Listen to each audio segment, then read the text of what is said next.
State Banarasi का आप सभी को प्यार भरा नमस्कारम। तो इस बार हम एक ऐसे स्थान पे हैं जहां यमराज को भी आना मना है। तो आज हम जानेंगे कि क्या है इस स्थान का महत्व। तो आज हम हैं कैथी के मार्कंडेय महादेव मंदिर पर। आइए जानते हैं आज इसके बारे में। हर हर महादेव। मैं मंदिर का पुजारी हूँ। हमारा नाम संतोष कुमार गिरी उर्फ पप्पू गुरु से लोग यहाँ जानते हैं। इस मंदिर का मैनेजमेंट गोस्वामी प्रबंधक समिति करती है, जिस समिति में मंत्री पद पे हम इस समय हैं। यही हमारा परिचय है। तो सबसे पहले हम इस मंदिर के बारे में जानेंगे कि क्या है यहाँ की खासियत और क्या है यहाँ की मान्यता। तो गुरु जी, आप हमें, हमारे व्यूवर्स को सबसे पहले आप ये बताइए कि यहाँ की जो कथा बहुत प्रचलित है उसके बारे में हमें बताइए।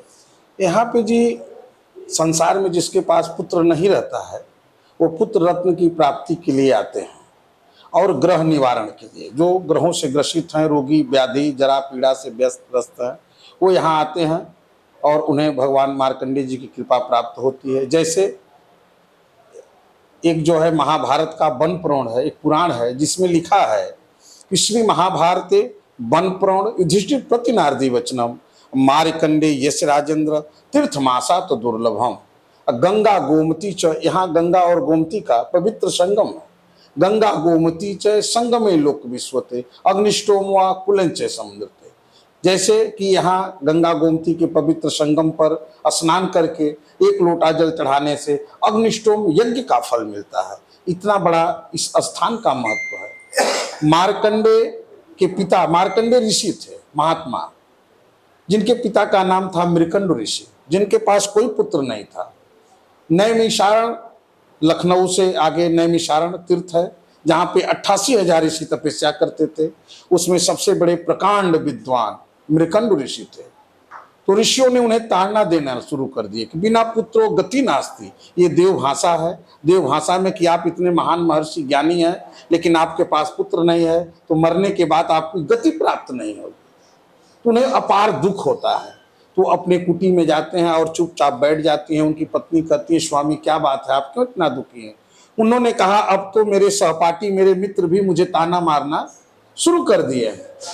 तो वो भी बड़ी दुखी होती हैं। तो दोनों लोग आपस में विचार करते हैं कि ठीक है, ऐसा है तो हम लोग भगवान ब्रह्मा जी की आराधना करते हैं। तो भगवान ब्रह्मा जी की आराधना करते हैं और ब्रह्मा जी कुछ दिनों के बाद प्रसन्न होते हैं। कहते ऋषि वर मांगो। कहते मुझे एक पुत्र चाहिए। तो उन्होंने कहा, आप तो 88,000 ऋषियों में सबसे बड़े ज्ञानी हो और आपके पास पुत्र का योग है ही नहीं। तब तक उनकी पत्नी उनके चरण में गिर जाती हैं। कहती, प्रभु इसका कोई निवारण तो होगा। तो उन्होंने कहा कि भाभी मेट सके त्रिपुरारी, भगवान शिव संसार में कैसे देवता हैं जो भाग्य को भी बदल देते हैं, आप शिव आराधना करो। तो नैमिषारण में दोनों लोग बैठकर शिव आराधना करते हैं। ओम सांब सदा शिवाय नमः मंत्र का जप करते हैं। कुछ दिनों के बाद बाबा भोलेनाथ प्रकट हो जाते हैं। कहते हैं, बेटा वर मांगो। कहते हैं, प्रभु मुझे एक पुत्र चाहिए। तो शिव जी ने कहा, ठीक है, कैसा पुत्र चाहिए? तो ऋषि ज्ञानी थे, उन्होंने कहा, मुझे सर्वज्ञ और दीर्घायु। शिव जी ने कहा, नहीं, ये 2 पुत्र हो गए। कहे, प्रभु मैं समझा नहीं। कहे, सर्वज्ञ जिसकी आयु सिर्फ 12 वर्ष होगी, दीर्घायु जो अमृत को प्राप्त करेगा लेकिन उसे वेद पुराण शास्त्र किसी चीज का ज्ञान नहीं होगा, मूर्ख होगा, पागल होगा। फिर दोनों लोग पति पत्नी विचार करते हैं कि पुत्र नहीं था तो सहपाठी लोग ताना मारते थे, पुत्र हो वो भी मंद बुद्धि हो तो और कहेंगे। तो विचार करके उन्होंने कहा, नहीं, मुझे सर्वज्ञ चाहिए। तब मार्कंडेय जी का जन्म होता है उनके यहाँ। धीरे धीरे वो थोड़ा बड़े होते हैं, गुरुकुल वगैरह चले जाते हैं। 10 वर्ष उनका व्यतीत होता है, बीत जाता है। तो उनकी माता और पिता दोनों लोग चिंता करने लगते हैं कि मेरा पुत्र 2 वर्ष के बाद जो है शरीर त्याग देगा। तो वो सब कुछ जानते हुए भी अपने माता जी से हट कर देते हैं, हट पूजा करते हैं कि क्या बात है, आप क्यों इतना दुखी होती जा रही हैं? तो उन्होंने कहा, बेटा हम लोगों ने बहुत जप तप करके तुम्हें प्राप्त किया था और तुम 2 वर्ष के बाद अपना शरीर त्याग दोगे। तो हंसने लगते हैं। कहते हैं, आप लोगों ने तप करके मुझे प्राप्त किया तो क्या मैं अपनी आयु नहीं बढ़ा सकता? 10 वर्ष की उम्र में नैमिषारण से चल कर आते हैं बिंद्रवन विंध्याचल। माँ विंध्यवासिनी के शरण में जाते हैं, वहाँ तपस्या करते हैं। माँ विंध्यवासिनी प्रसन्न हो जाती हैं, कहती हैं बालक वर मांगो, मैं तुम्हारे पूजा से प्रसन्न हूँ। तो कहते हैं माता मुझे अमृत को प्राप्त करना है। कहते हैं नहीं, यहाँ से तुम्हें सिद्धि और चमत्कार प्राप्त हो सकता है। कहते हैं माता हम कहाँ जाएं? कहते हैं चले जाओ बाबा विश्वनाथ की नगरी में। तो वहाँ आते हैं विश्वनाथ जी की नगरी पे और दशाश्वमेध घाट पे स्नान करते हैं। स्नान करके वहाँ कपड़ा वगैरह बदलते हैं। तब तक जो है एक वेश्या भी वहाँ स्नान करती है और बाल ऐसे करती है, उनके बाल का छींटा उसके ऊपर पड़ जाता है। तो कहते हैं वो मैं अशुद्ध हो गया। फिर नहाने जाते हैं तो वेश्या कहती है कि बालक ये काशी है, यहाँ तुम भी मरोगे तो मुक्ति मिलेगी और मैं भी मरूंगी तो मुक्ति मिलेगी। तो मार्कंडे ऋषि कहते हैं मुझे ऐसे काशी में नहीं रुकना है और वहां से भागने लगते हैं। जब दौड़कर उत्तर दिशा में भागते हैं तो बाबा विश्वनाथ जी एक दंडी साधु वृद्ध रूप धारण करके बालक सुनो ऐसे करते हुए उनके पीछे दौड़ते हैं और दौड़ते दौड़ते यहाँ चले आते हैं। ये जो स्थान है उस समय पृथ्वी पे गंगा जी नहीं आई थी और गोमती नदी को ही आदि गंगा कहा जाता है। तो गोमती नदी के किनारे आ जाते हैं और आगे बढ़ने का मार्ग नहीं मिलता है तो रुक जाते हैं। तो जो बाबा विश्वनाथ जी साधु का रूप धारण किए थे, बालक क्यों भागे, तो अपनी पूरी पीछे की कथा बताते हैं। तो उन्होंने कहा कि ऐसी कोई बात नहीं है, तुम दो घास लाओ, एक हरी घास लाओ और एक सूखी घास लाओ। दो घास मंगाते हैं दुर्वा और पहले सूखी घास को जलवाते हैं तो जल के राख हो जाती है। फिर हरी घास को जलवाते हैं तो कुमला कुमला के रह जाती है। कहते ये काशी में जो जैसा कर्म करता है उसको ऐसा फल मिलता है। चलो ये आ गए तो ये तपोवन काशी है, यहीं बैठकर तपस्या करो। तो यहाँ हमारे यहाँ मंदिर में जो बड़ी वाली मूर्ति भगवान शाम सदाशिव की है वो मिट्टी का पार्थी बनाकर बालक मार्कंडे तपस्या शुरू करते हैं। उनका 12 वर्ष बीत जाता है। यमराज अपने दूत को भेजता है कि जाओ मार्कंडे को लाओ, मार्कंडे का प्राण लाओ। दूत आकर देखते हैं कि मार्कंडे जी के तपोबल से चारों तरफ जो है अग्नि जल रही है, अग्नि उनकी रक्षा कर रही है। वो भयभीत होकर भाग जाते हैं। यमराज से कहते हैं, यमराज को विश्वास नहीं होता है कि 12 वर्ष का बालक और जिसकी साक्षात अग्नि जो है रक्षा कर रही है। यहाँ आते हैं और देखते हैं कि सामने बालक ओम नमः शिवाय का जाप कर रहे हैं और चारों तरफ अग्नि जल रही है। तब तक यमराज जो है उनके ऊपर ब्रह्म फांस फेंकते हैं। जब ब्रह्म फांस उनके ऊपर गिरता है तो मार्कंडे जी का ध्यान टूट जाता है। तो देखते हैं सामने यमराज खड़ा है तो वो डर जाते हैं। तो हाथ जोड़कर उस बालू के पार्थिव लिंग से हाथ जोड़कर प्रार्थना करते हैं कि न तातो न माता न बंधु न दाता न पुत्रो न भर्ता गतिस्तम गतिस्तम त्वामेका भवानी। कि इसका अर्थ होता है कि हे प्रभु यहाँ मेरे माता पिता भाई बंधु कोई नहीं है, आप हैं और मैं हूँ, मेरे प्राणों की रक्षा करिए। ये स्वयंभू जो यहाँ बड़ी वाली मूर्ति अर्घा में विराजमान है वो स्वयंभू लिंग है, स्वयं प्रकट होते हैं और चतुर्भुज धारण किए हुए। यही देखिए काल्पनिक फोटो है यहाँ पे लगा हुआ, ये जो है काल्पनिक फोटो लगा हुआ, यही बालक मार्कंडे हैं और इस लिंग को पकड़ लेते हैं। यही फोटो है, इसलिए शिवलिंग को पकड़ लेते हैं और पकड़कर चिल्लाने लगते हैं कि चंद्रशेखर चंद्रशेखर चंद्रशेखर पाहि माम, चंद्रशेखर चंद्रशेखर चंद्रशेखर रक्ष माम, चंद्रशेखर माश्रेमम किन करस्यति वही मां। चंद्रशेखर माने भगवान शिव, वही माने यमराज, कि मैं आपके आश्रित हूं तो यमराज क्या बिगाड़ सकता है। उस मिट्टी के लिंग से भगवान भोलेनाथ चतुर्भुज धारण किए हुए प्रकट होते हैं और यमराज को त्रिशूल तान देते हैं। तो यमराज हाथ जोड़कर प्रार्थना करते हैं कि प्रभु यह मित्र लोक है, यही विधि का विधान है। तो कहते हैं ठीक है, तो भगवान ब्रह्मा को बुलाओ। तो आराधना करके भगवान ब्रह्मा जी को बुलाते हैं। तब शिव जी ने कहा क्या आपके विधि के विधान में इस बालक मार्कंडे का जन्म है? तो ब्रह्मा जी ने कहा नहीं। कि जब विधि के विधान में बालक का जन्म नहीं है तो मृत्यु कहाँ से आई? वो चकित हो जाते हैं। तब शिव जी उनको याद दिलाते हैं कि चतुर्युगे सहस्राणी, ये चारों युग सतयुग द्वापर त्रेता कलयुग, ये चारों युग 4000 बार जब बीतता है तो एक जो है ब्रह्मा जी लुप्त होते हैं, भगवान विष्णु नारायण का एक दिन होता है और मेरे आंख की, शिव जी कहते हैं कि मेरे आंख की पलक गिरती है। मार्कंडे, ये बालक मार्कंडे मेरे उम्र से उसकी उम्र 12 वर्ष। वहीं पे महर्षि, अब समझिए 4000 युग बीतने पर बाबा की आंख की पलक गिरती है और अपने उम्र से बालक की उम्र को जोड़ देते हैं। उस समय महर्षि मार्कंडे अमृत को प्राप्त कर लेते हैं।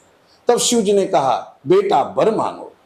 कहे, प्रभु मैं अमर हो गया, आप क्या चाहिए? कहे, नहीं, आज से संसार में मार्कंडे महादेव के नाम से तीर्थ प्रसिद्ध होगा, तुम्हारे नाम से लोग मुझे पूजने आएंगे।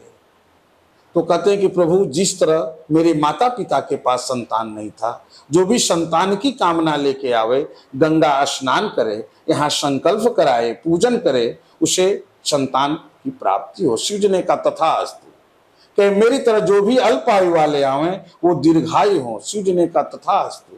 यही कारण है जी, यहाँ पे संतान गोपाल, हरिवंश पुराण और महामृत्युंजय सारी पूजाएं 101% सफल है। हम लोगों को देखने में कुछ तो ऐसे लोग आते हैं जो आखिरी स्टेज पे आते हैं, गंगा स्नान करते हैं, बाबा को जल चढ़ाते हैं, मन्नत मानते हैं, उनकी भी कामना पूर्ण होती है, क्योंकि स्वतः भगवान भोलेनाथ ने उन्हें वरदान दिया है। वहीं पे मार्कंडे महर्षि जो है अमृत को प्राप्त कर लेते हैं। जैसे अस्तुत्थामा, बलि, व्यास, हनुमान, सब भविष्य, मार्कंडे चिरंजीवी। 8वें में मार्कंडे जी चिरंजीव को प्राप्त हो गए। यही यहाँ की कथा है। और मन से, हृदय से जो भी बाबा से मांगा जाए वो पूर्ण करते हैं। एक बार बोलिए, मार्कंडे महादेव की जय। स्वयंभू और मनुष्य से स्थापित जो करवाए जाते हैं, तो बहुत लोगों ने मुझसे भी पूछा और मैंने कई लोगों से पूछा कि क्या स्वयंभू की पूजा करने से ज़्यादा फल प्राप्ति होती है या मनुष्य जो स्थापित करते हैं उससे फल प्राप्ति होती है? इसकी थोड़ी सी जानकारी हम चाहेंगे। देखिए, जो स्वयंभू लिंग है वो किसी महान व्यक्ति के द्वारा, उनके तपस्या से भगवान स्वयं जो है प्रकट हो जाते हैं और उन्हें आशीर्वाद देने के लिए वो स्वयंभू लिंग, और किसी के द्वारा स्थापित किया गया शिवलिंग एक उनका स्वरूप है। तो वो स्वरूप कहीं भी रख के आप पूजा पाठ करेंगे तो मन की शांति मिलेगी। लेकिन जो स्वयंभू लिंग है, जैसे जो 12 ज्योतिर्लिंग हैं, उसका एक विशेष महत्व है। किसी को, जैसे जिस माता से हमने जन्म लिया है उसका एक अलग स्थान है, एक जो है हम किसी को धर्म की माता मान लेते हैं उसका एक अलग स्थान है। तो महत्व तो है, लेकिन स्वयंभू लिंग का विशेष है। त्रयोदशी का बड़ा महत्व है, तो जैसे सबसे पहले हमें त्रयोदशी क्या है उसके बारे में बताइए जरा। त्रयोदशी एक तिथि है जो भगवान शिव की तिथि मानी जाती है। जैसे एकम, द्विज, तीज, चौथ, पंचमी, छठ, सप्तमी, इसी तरह जो है त्रयोदशी है।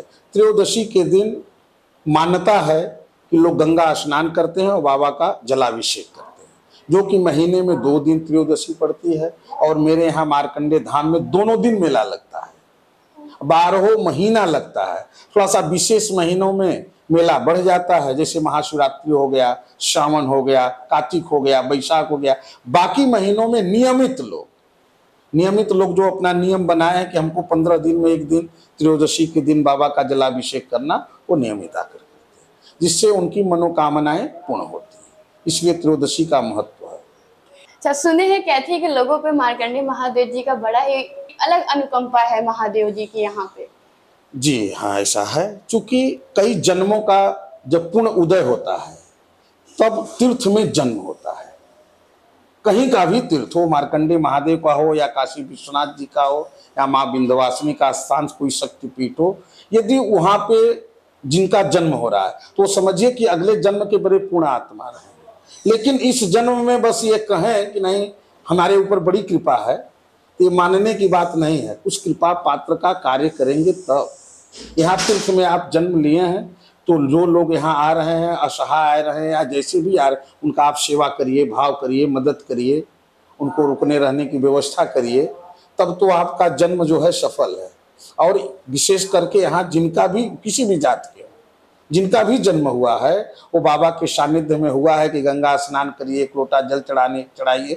और इससे भी अधिक कार्य आपको जिम्मेदारी बाबा ने दिया है कि जो लोग बाहर से तीर्थ यात्री आते हैं, श्रद्धालु आते हैं, उन्हें यहाँ कोई दुर्व्यवस्था न हो। इसलिए तीर्थ में, जैसे कि भगवान कृष्ण ने कहा है कि जिनका पूर्व जन्म का संस्कार बहुत संचित होता है वही तीर्थ में जन्म लेते हैं। तीर्थ में सबका जन्म नहीं होता है। तीर्थ में लोग जाते आते जरूर हैं, लेकिन तीर्थ क्षेत्र में उसी का जन्म होता है, इनका संस्कार बढ़िया होता है। और उसमें एक चीज और कहें, तीर्थ क्षेत्र कृतम पापम वज्रलेपो भवते। यदि तीर्थ में आप जन्म लेकर कोई पाप करते हैं तो वज्र के समान है, वो कभी कटता भी नहीं है, उसे भोगना है। और तीर्थ में, घर पे, रास्ते में, या तीर्थ के अगर कहीं आप जन्म लिए हैं, तीर्थ में जाते हैं तो पाप क्षम हो जाता है, धुल जाता है, क्षमा हो जाता है। तो तीर्थ में जन्म ले लेना ही बहुत बड़ी बात नहीं है, उसका निर्वाह करना सबसे बड़ी बात है। तो जैसे अभी बहुत सी चीज़ें आपने जानी समझी, अभी और भी चीज़ें हम जानेंगे।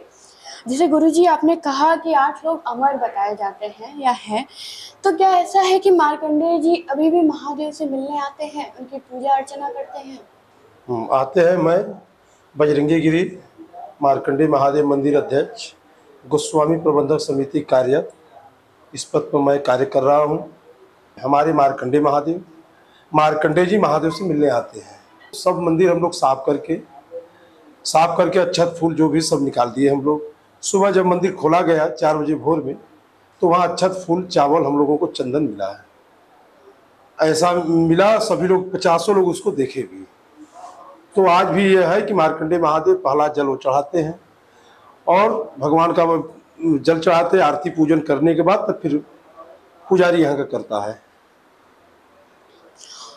जैसे गुरुजी ने तो और भी चीज़ें हमें बता दी, कुछ और मतलब यहाँ से जुड़ी कुछ बातें कि किसी तरह का रोग हो, बाधा हो, परेशान लोग हैं, रोग ग्रसित हो, पितरों से परेशान हैं, लेकिन यहाँ आने के बाद मार्कंडेय महादेव को जलाभिषेक करें, गंगा गोमती के संगम पर स्नान करें, आ करके जलाभिषेक करें, दुग्धाभिषेक करें, यहाँ महामृत्युंजय मंत्रों का उच्चारण हो इत्यादि करावें, जिससे उनको पितर भी जहाँ भी रहेंगे वो भी सुखी रहेंगे और इनको भी सुखी रहना है।